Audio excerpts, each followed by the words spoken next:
Hey everybody, it's the last Robokai here, and it's time for more Dawn of War Dark Crusade. And we have just finished off the Imperial Stronghold, which means we now turn our sights towards the next foe that we must clean off the map. And that foe is the young Tau Empire. So we're going to have a bit of Tau chat today, I think is fairly safe to say. Something to enjoy. And joining me for Tau chat is Cool Guy. Ahoy, hoy, hoy. Yeah, Tau chat is always kind of an interesting thing, because they actually have multiple interpretations, a little bit like the old Crons and new Crons do.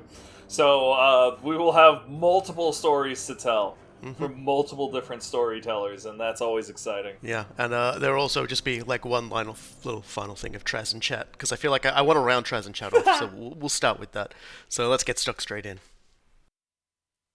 Alright, so we're going to be making our way into the Tau territories now. So I'm just going to round off the Trazen chat, because I thought we talked about how Trazen's a collector, right? And then I was like, let's actually talk about the things he's got, because I think that's actually that should be fairly funny. So I pulled up a wiki list, and it's more than a whole page of of things that he has had and used up. So I'm just gonna go down the list of things that as we look at the little information here. He has the Wraithbone Choir of the Asuryani craft world of Altansa, which Altansa was a craft world thought lost that emerged from the Eye of Terror close around the 13th Black Crusade, in part because of Morgan Ra pulling it out. So. How he got that, when he got that, must have been fairly recent, I guess. When this next one's kind of funny, because I talked about how I wasn't sure if that bell he had was like a Sebastian Thor bell. I was getting confused with another piece of collection that is owned by Traz, and he actually has the preserved head of Sebastian Thor. Sebastian Thor being the fellow who rallied the people of the Imperium against Goj Van Dyer and oversaw his overthrow, and also the reorganization of the ecclesiarchy, basically one of the more important imperial saints. His head just happens to be collected by that. Sure, why not? Crusade. Great fleets plied the apparently there is Brother Cassiel of the Blood Angels chapters, and this is an interesting one to mention, because in the original thing about Trazen, they talked about how he had a grey armored person with his face frozen in fear, sitting on a throne, and everyone's like, "Oh, has he got a Primarch? Is that kind of grey armor? Is that like Leman Russ?" Well, no. Apparently, it's just a Death Watch Space Marine who was kidnapped. He has the World Spirit of an Exodite world that was as part of a big battle that a few special characters of the Necrons took part in. The alien technologies of the Tau Aircast. This system was sensitive enough to plot courses that avoided orbital fire, making strikes deep into enemy territory possible. A tech priest had discovered this technological marvel, and left his servitors to examine it in detail. Whichever force was able to recover these bionic servants would gain control of the station and be able to launch strikes across Cronus. Yeah, so this particular mission, we have to collect servitors. They're all around the place, and we will be collecting servitors, and our opponents will be collecting servitors. First 1 to 6 wins. There are 10 on the map, so you can't both capture 6 at the same time. But it also means you can deadlock at 5 each. This absolutely reminds me of some of the use map settings maps that we had with StarCraft back in the day. You see a lot of weird shit like this in StarCraft and Warcraft 3. Yeah, like football maps or whatever. So that's basically what we're going to be doing for most of this mission, and that'll give us the ability to basically strike wherever we want on the map from here on in. So the other things he's got an enslaver. He's got the corpse of an enslaver, which were creatures that popped out during the War of Heaven and started eating the old ones when the warp got a little overdone. Of flesh and metal, but it contains valuable information. Bring it to the monolith. Mono, your lith. Keep going, duder. Then we've got Catagen Jungle Fighters. Good! A device containing the entire Hive fleet that launched, like, apparently that was like a Tyranid invasion Trazen started to capture. He leaves them in the labyrinth because apparently the Tyranids are actually very good at getting out of their exhibits. The aforementioned Ultramarines Legion. It was I said a captain. He's actually apparently a lieutenant commander, and apparently some dreadnoughts as well. So okay, you know. that one almost makes me just say what the hell, dude? Because like there's a certain logic, for lack of a better term. I realize logic is an incredibly bad word to use in the context of Warhammer 40k. But there's a certain logic to like throwing stasis dust or whatever on organic dudes, and there's a certain logic to shutting down machines. But dreadnoughts are very much like the difference of that. Yeah, so we got the Tau units coming up. Don't worry, bro.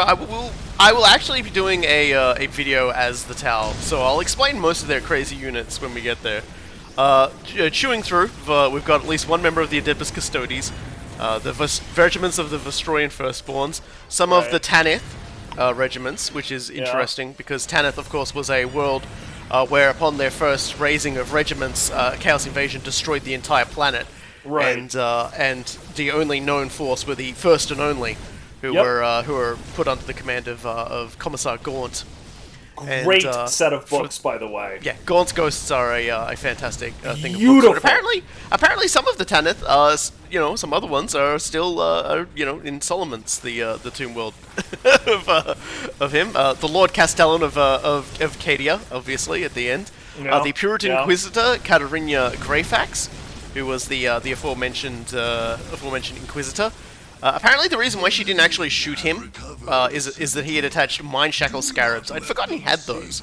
They're like little scarabs that he can basically slap onto somebody to make them do what he wants. Because that's in his rules. This is my favorite one. A perfect clone of the Primarch Fulgrim, the Emperor's son's Primarch. The Slanesh boy. I was gonna say this is a dude who later turned traitor for those who didn't catch that. Apparently this was a trade that he made with Fabius Bile, the famous. Excuse my white ass. Yeah, apparently Fabius Bile gave him the perfect clone in exchange for the wiki says 18,000 samples of pure Emperor's children gene seed. I said Emperor's sons, Emperor's children. Okay, like I was prepared to be really mad at Bile, but that actually is kind of a reasonable trade. Very good trade. I can't mess with the guy. He really like Fabius Bile's entire thing is he wants to make better than Primarchs. He wants to outdo the Emperor in making them. So like making a perfect clone is one thing, but he wants to go beyond that. Mm-hmm. So and having the pure gene seed would probably he's not doing it. He's not doing it for the Emperor's children. He's doing it for experimentation purposes. Don't you worry about that. He apparently an ancient Eldari Cainite warrior who fought in the War of Heaven. A Krok war boss, which is like what the orcs were before they sort of degenerated after the War in Heaven. Mm-hmm. And just he has a large collection of just stuff of like that the Necron tier used to use before they digitally ascended. Including apparently a walking stick that he was quite fond of himself that he used before they digitized him. I can jive with that. You know, as a dude who likes hiking, there is a lot of value in a solid walking stick. All right, so that's enough Trazen chat. I've already chewed through like nearly 10 minutes of a nearly 40-minute video. It was worth it, okay? It was worth it. My personal favorite is just like Oh, he also apparently has some salamanders, but that's like from a novel. He's constantly trying to nick the salamanders stuff. He wants their shit. He wants like Fulgrim's cool shit, and they keep like having to like make him stop. So that's like an ongoing thing with the salamanders and Trazen. So the Tau Empire came about much more suddenly than the Necrons did. There wasn't really a huge amount of warning about that they were coming, and they still sort of landed in the same rules edition. And they were quite a surprise because they represent something far different to literally everything else in Warhammer 40,000. Mm-hmm. They are an alien race, but they are incredibly young. in terms of the grand scheme of things. Their empire compared to the other empires that all exist. Because when you look at all the empires, all the races that we know about are big. They've been around for forever. They're fallen empires in a lot of ways. They've had their ascent. They're big up and have started to slide down. Whereas the Tau are on the ascent. They're small. They're butting heads with the establishment in a really wild kind of way, and have very nearly been purged like completely once or twice. Circumstances keeping them going, and so the interesting thing about them is that just like the Necron tier were, they have very short lifespans, but it's not because of their son trying to kill them. So they aren't quite so hung up on it. But the origin story of the Tau is that they were a people on this one planet, and there were 4 clans. The Air Clan, who have sort of like taller, thinner bodies, and were quite adept at like using like devices to allow them to fly and glide and things like that. Because we were talking like fairly, not like super levels of like powerful or whatever, but they were still in a relatively primitive state. The Imperium actually did find the world, the Tau homeworld at one point, and like they sort of made a note that they would just like, the people here are incredibly primitive. We'll come back later and purge them. Didn't get a chance to do it. The next time they saw the Tau, they were like, what the fuck? Because you could even see what the Tau are like now. And so there was that was the Air Clan. The Water Clan were very good diplomats. They were very good at getting people to do what they wanted and things like that. The Earth Clan, who were very good builders. They were sort of more stockier, slower, very good builders, constructors, weapon makers, things like that. And the very prolific Fire Clan, who were basically the warriors of the Tau people. They were very, they were much more built for war, which, a lot of people laugh because the Tau themselves are noted by being incredibly terrible at close combat. But still, when there was nobody else around to fight, the Fire Warriors were still better at close combat than literally all the other ones. And so the Fire Warriors were basically just engaging in like a big war with everybody else, because that's what they did. And it almost actually resulted in like the Tau destroying themselves so completely that they wouldn't have been able to recover. And that was when the 5th clan appeared, the Ethereals. And the Ethereals managed to get everybody in at the negotiating table and negotiate for peace. And as a result of that, the Tau united under the Ethereals as the ruling clan, and started to advance. And the Ethereals kept everybody in their own clans. So the Water Clan would be their diplomats as they traveled out around and like united more of their peoples together. The Fire Clan would act as the Fire Warriors and defend everybody, and also attack everybody else as well. And then you've got the Earth Clan would continue to build stuff, and then the Air Clan would be the transport guys, starfighters, star transports, things like that. And so they kept a very rigid, you can't interbreed within these clans to keep everybody quite distinct. And also told everyone, hey, if you guys don't listen to what we'll do, you'll just end up going back to like killing each other again. So there's like this big sort of like propaganda-like focus on the idea that if they that they don't ever want to go back to that time because it was miserable, whereas now everything's rolling forward really quickly. Their technology developed rapidly, their warcraft developed extremely rapidly, and we got to this sort of point where suddenly, like, these, the Imperium noticed in the, I think it was the Damocles sector, that a lot of planets were starting to come under sway of this weird alien people. And they were like, well, what's going on here? So they went back on the attack, and that was the first major meeting between the Tau Empire and the the Imperium.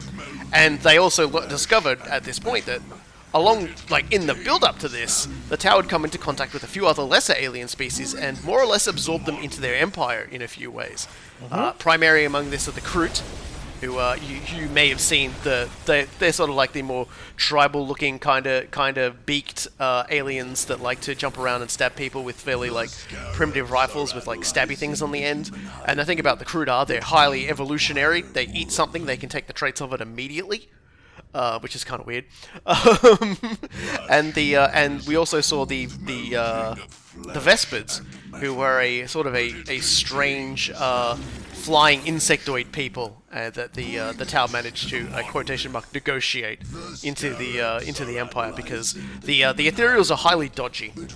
There's strong suggestions mind control, or at least pheromonal control, is involved in it. There's a huge amount of propaganda in it. A lot of people make jokes about them being, see, there's some Kroot and Vespid right there. Yep, those are Kroots and Vespids messing around with them, so you can get an idea of what they look like. And what RoboKai just touched on right there with regard to the Ethereal's dodginess goes to a lot of the different interpretations, because like in the first few first codex, and I think the second codex as well, there were not a lot of implications about that. It was much more. It was like the only interpretation presented was that it was a harmonious unification, and the Tau were the closest thing that you get to a good guy in Warhammer 40k, because like they themselves had come together relatively quickly and easily, and were in the process of doing things their way, and maybe their way wasn't the best way, but it was at least a way that didn't involve destroying everything in front of them, unmaking reality, or just falling to any of 100 kinds of vice that eventually unmakes reality, which was the Imperium, Chaos, and Eldar, respectively. Suffice it to say, a lot of people hated this. A lot of people just they hated this because for a number of reasons. Some of which are legitimate, others of which are too stupid for me to even acknowledge here, so I won't. But the punchline is that a lot of people hated it. So later on, it started to become more of a thing that, hey, the Ethereals are incredible propagandists, and they are not above mind controlling people to get their way and have them do their thing, which to me made them a little bit like it didn't actually ruin them for me, because it made them a little bit like the Ethereals from XCOM, the Ethereals of Cydonia, and I was just like, you know what, I can get down with this. I can get completely down with the Ethereals from XCOM being in Warhammer 40k. Yeah. See, personally, like when they sort of, they leaned into it a bit harder. For me, I was like, yeah, well, the signs for me were always there. These guys managed to mysteriously appear and fix everybody's problems, for starters.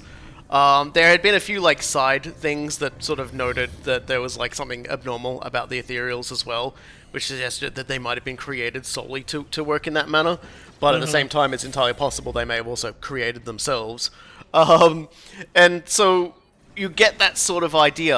The initial thing about the Vespas when they were added was that at first they couldn't really communicate, but they managed to and because they were drone people, they were more interested in they following the word of their leaders, and so the Tau built translation helmets so that the leaders could understand what they were being told.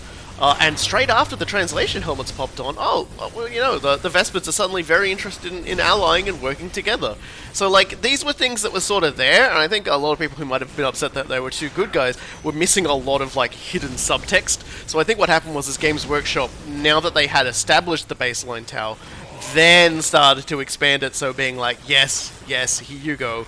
This has always been, because nothing that has happened was a surprise to me. Correct. When they detailed it, it was yeah, that makes sense, because if you look here in the original codex, they said yada yada yada. So they get referred to as space communists a lot.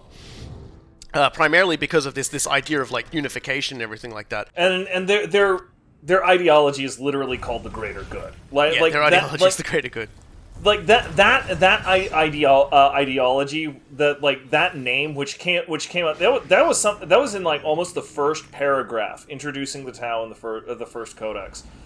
When all I needed was to see that to know that there was probably something hinky going on.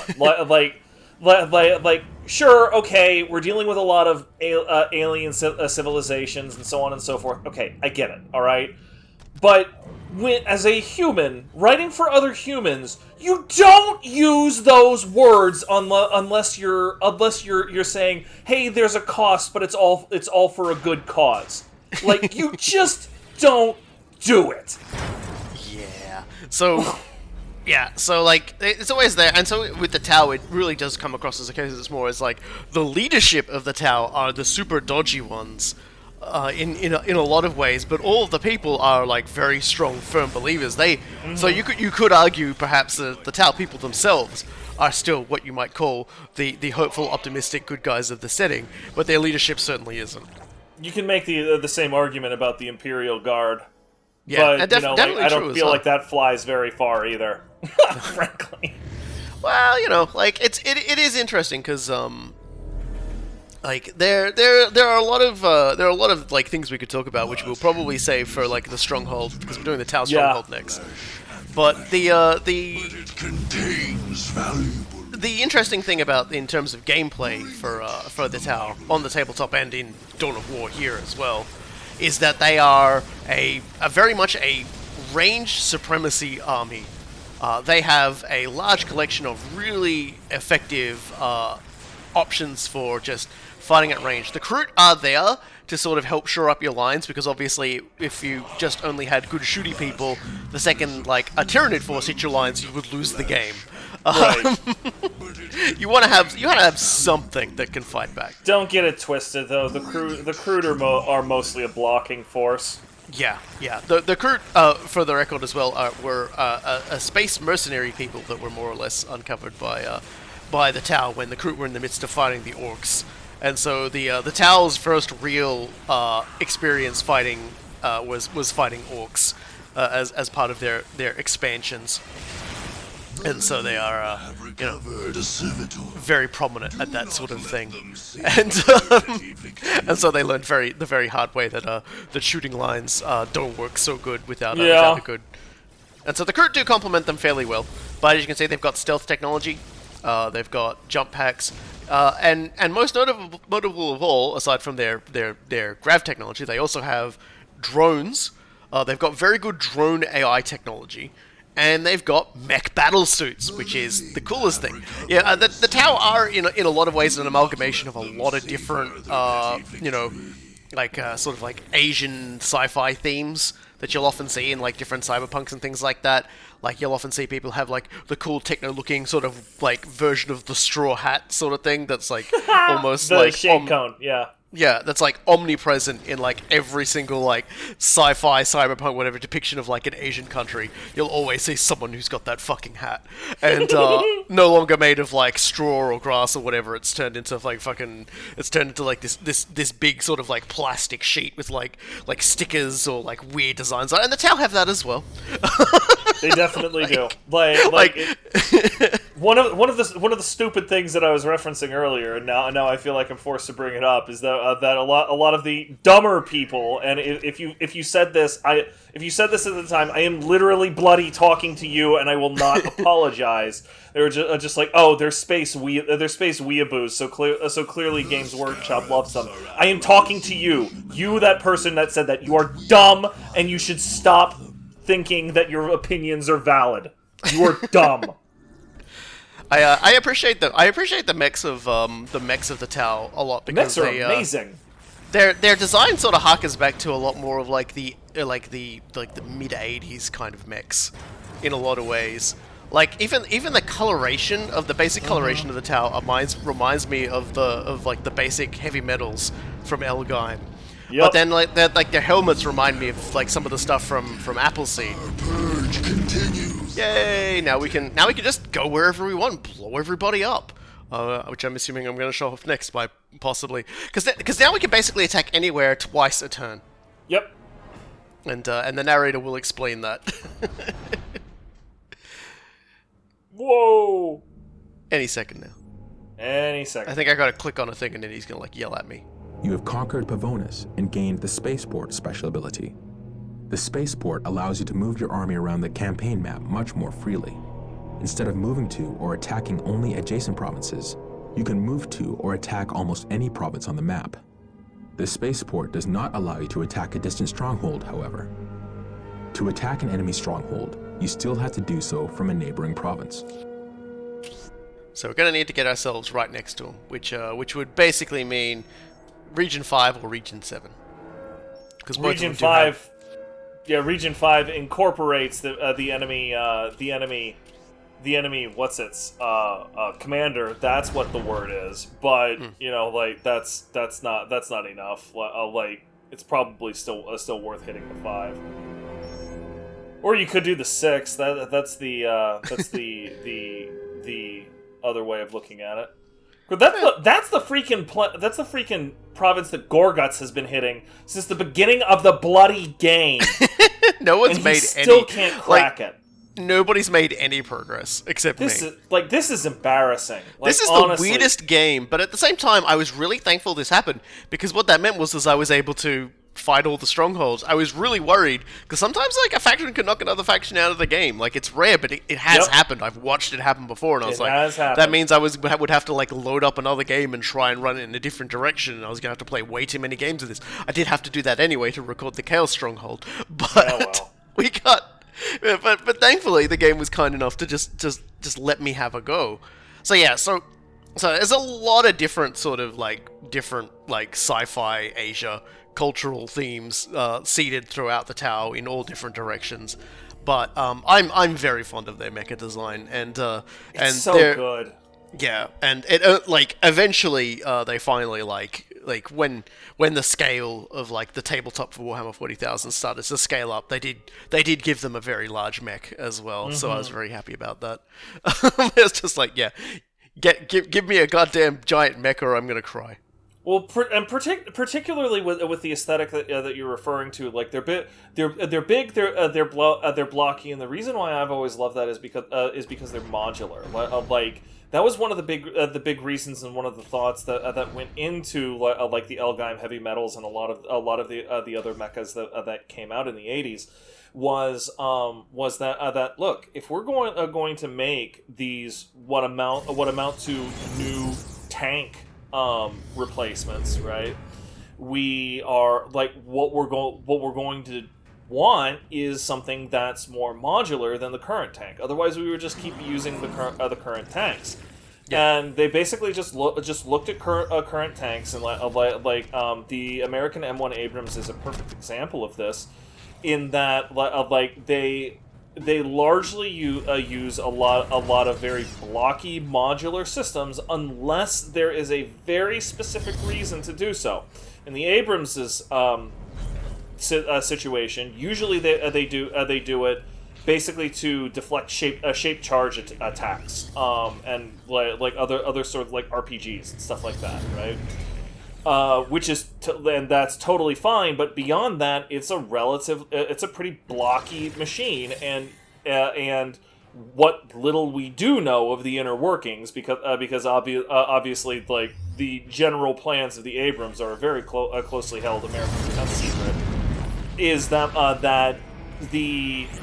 lot of the compartments are also pretty blocky, modular. Just like look, you pop out this thing, and you go you pop this other thing back in, and it just sort of works. And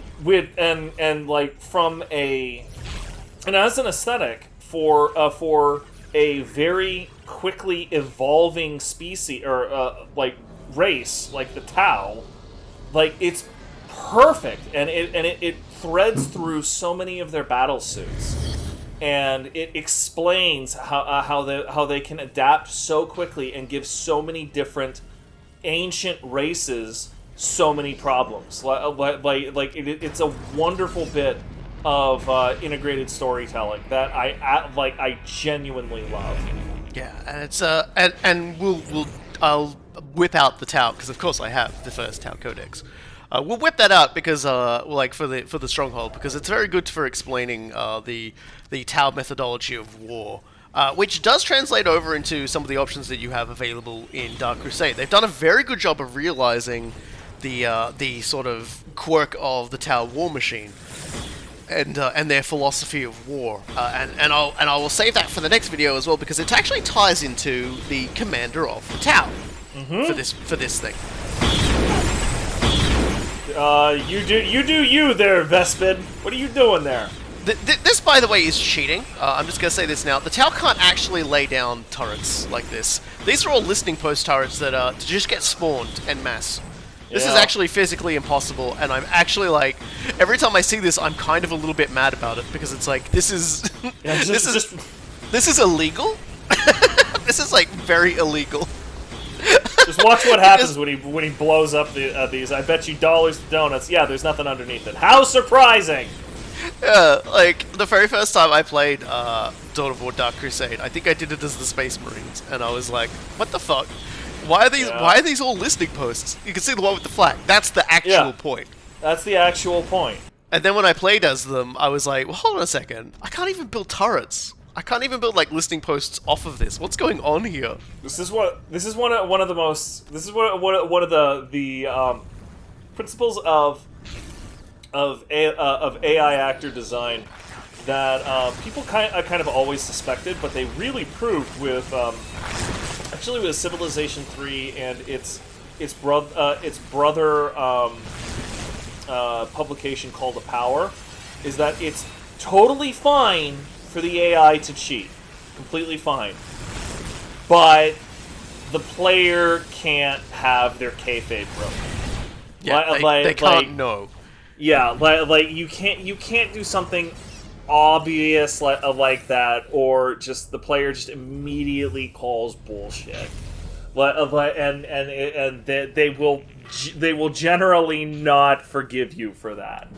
It's a little bit, and I use the word kayfabe very explicitly. Like if you ask most fans of the WWE, like in a sober moment, is wrestling fake? All of them are going to tell you, yeah, of course it is. But they are still, they still, it's like watching a movie. You still really love just suspending your disbelief and losing yourself in the moment for a couple of hours every Monday night on Raw. And video games are somewhat amusingly relatively similar to that. Yeah. Anytime someone like I every time the conversation comes up and someone's like, yeah, Pacific Rim, the movie made no sense to me because blah blah blah, and I'm just like, I'm grabbing them by the mouth and I'm just like, shush. Just shut your damn mouth, okay? The entire movie exists to make giant robot punch giant monster. Like, do not overthink this, or I will kill you. when you watched Predator, did you overanalyze how the Predator was killing individual supermen that were Arnie Schwarzenegger's pals? No, you fucking didn't. All you cared about was that huge muscular man was fighting weird alien man. Like, that's all that was important. Shut up. This is sort of where the durability of the Necrons runs up against the extreme killing power of the Tower ranged, and it's kind of a nice combo. They bounce off each other pretty well, and they're both very well fleshed out. Like I was making jokes about how it's like, oh yeah, these units are came out and they were very well designed, and then the game does things like throwing listing posts down as turrets. Mm-hmm. But like overall, like the Tau as they function are really, really fun to use, and I get a lot of good mileage out of them playing as them. Probably not as much as I get out of the Necrons, but I still really, really, really enjoy using the Tau in the games I play as them.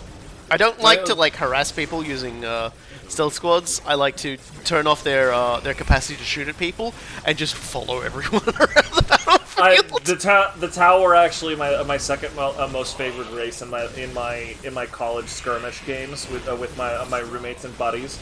My first was the Guard, and my second was the Tau, just because they are so much fun to play with. Like the stealth suits alone, the walls of my apartment were practically caked in the lingering curses of stealth suits. Like, because everybody was so pissed off at me just appearing at bat caps or at worker spots or anything like that, and just being like, hey, sup, here's a stealth suit. Eat a dick. It's hard not to just like launch into a big conversation about what all the things that the Tau Empire can do when we've only got like another like 3 minutes left of the video. So I'm like, I'm biting my tongue. Yeah, we'll have plenty of time tomorrow or next time to talk about it. Yeah, because the stronghold is gonna be a good wild time.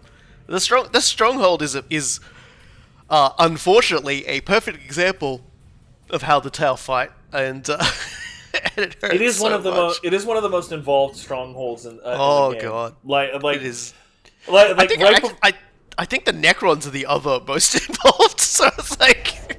I honestly like we had this conversation right before we got on commentary for this episode, but I had a distinct memory of the Tau stronghold being one of the most involved ones that I did, just in terms of I had to go like they threw paper and I had to go manually craft the scissors, and then they threw scissors.